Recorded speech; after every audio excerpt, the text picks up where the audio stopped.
The expected outcome of all roles in the corporate setting is to impact on the bottom line of the organization. So it's my expectation that the conference, this was just organized yesterday, I believe, and this awards event would contribute and improve the health of the bottom line of all our organizations. Profit should be a much loved word, and that's my first P. It is the reason for setting up businesses, and is the basis to keep the businesses going. Profit is the key measure of the success of all organizations.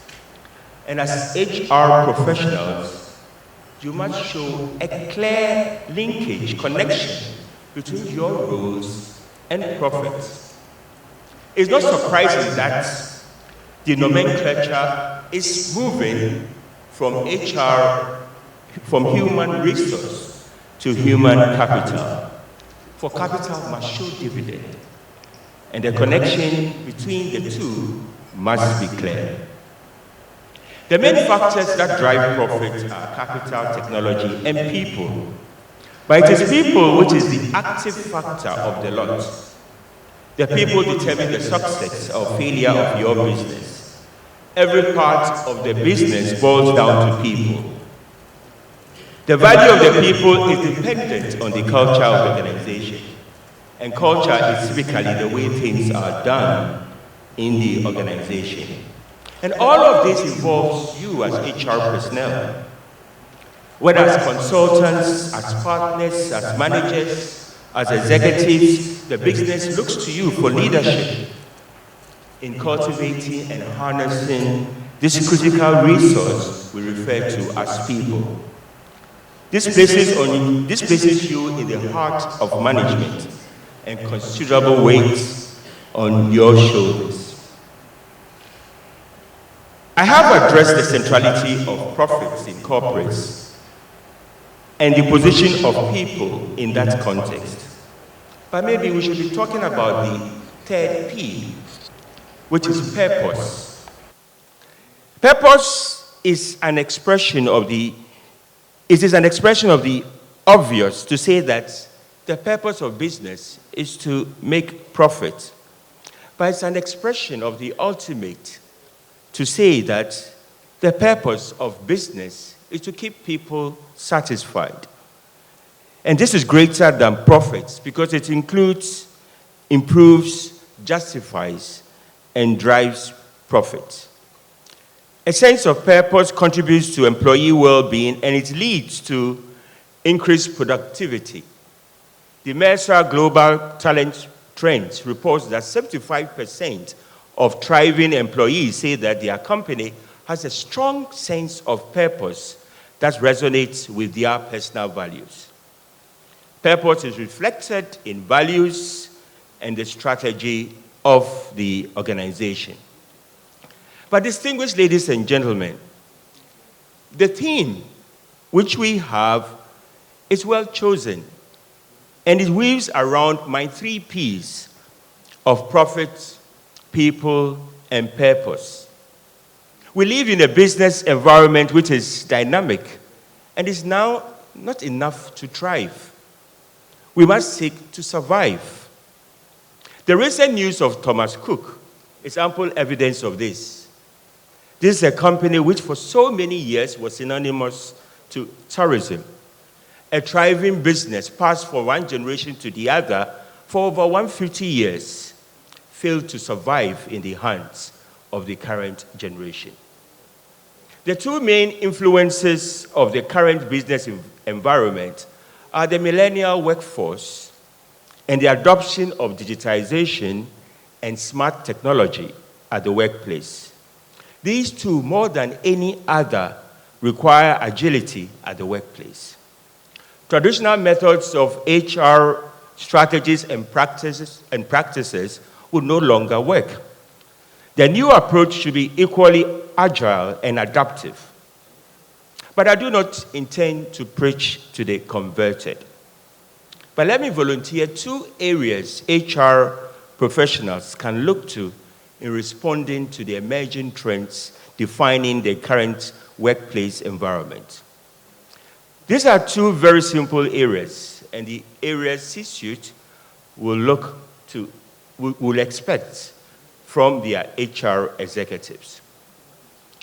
Firstly, HR professionals must seek to understand the new environment. The millennial workforce comes with its own peculiarities and are common themes in conferences and training programs. They may not be a majority at the workplace yet, but very soon they will be. Obviously, new strategies must be applied in managing them, and these must start to emerge. But as you focus your attention on these millennials, do not forget that they are still at the workplace old dogs like me, and will require your attention too. Much more difficult aspect of your response is the technology part of it. Disruptive technology is creeping in on all of us. It is no more simply an IT agenda, but is relevant to the entire business, including HR. The simple way of looking at it is, how will HR contribute to reduce costs and improve productivity using technology? This will involve obvious areas, very simple areas, like simplifying processes and applying more analytics to people-related data to improve decision-taking. The second point I would volunteer to you is, as people managers, you must get your people to understand the new environment. The first point is you must understand it first, but secondly, you must get your people to understand the changing environment. It is a necessary first step in contributing to create a business response to this new environment. Technology applications will change the structure and roles required in the workplace. Some current roles will no longer be required, and new roles will be needed. HR must be in a position to start responding now. But I'm not leading you to sharpen your redundancy management techniques, but I'm rather leading you to craft redundancy avoidance techniques. This would include upskilling, reskilling in anticipation of the future role needs.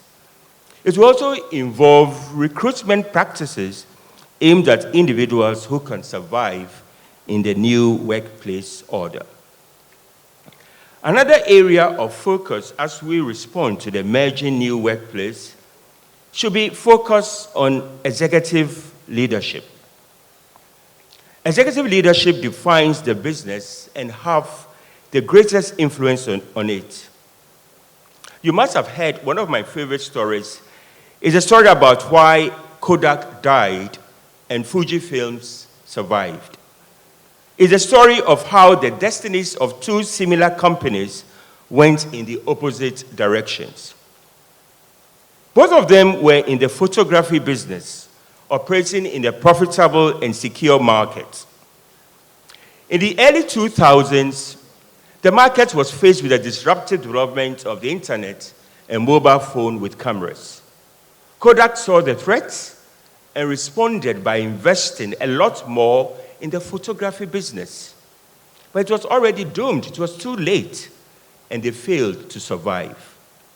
Fujifilm's response was to diversify their business and introduce new businesses in pharmaceuticals and cosmetics based on aspects of the film processing technology. This decision saved them, and they continued to thrive. The difference between the two is the quality of executive leadership. The bold and decisive leadership of Fujifilms saved them. That is the kind of executive leadership the HR function, together with the C-suite, must seek to develop to serve in the agile workplace which is before us. The last P is prize, and there are prizes to be won this evening. Some prizes have been won already. There's no doubt that the selection process has been rigorous to bring out the best. I congratulate those who have won the awards already, and I also congratulate in advance awards which are yet to be won. Winning awards comes with pride and elation and a feeling of being recognized for your hard work. You deserve the recognition, and I join your families, friends, and workmates to congratulate all of you. But to you who have not won an award yet, be consoled that there will be a tomorrow, and that could be your day. But the real winners, I believe, will be those of you who look beyond today. Those of you who manage your people with a strong purpose and focused on profits. You will be the winners of tomorrow, and the prize certainly will be yours tomorrow. Thank you all very much, and let's enjoy the rest of the evening. Thank you.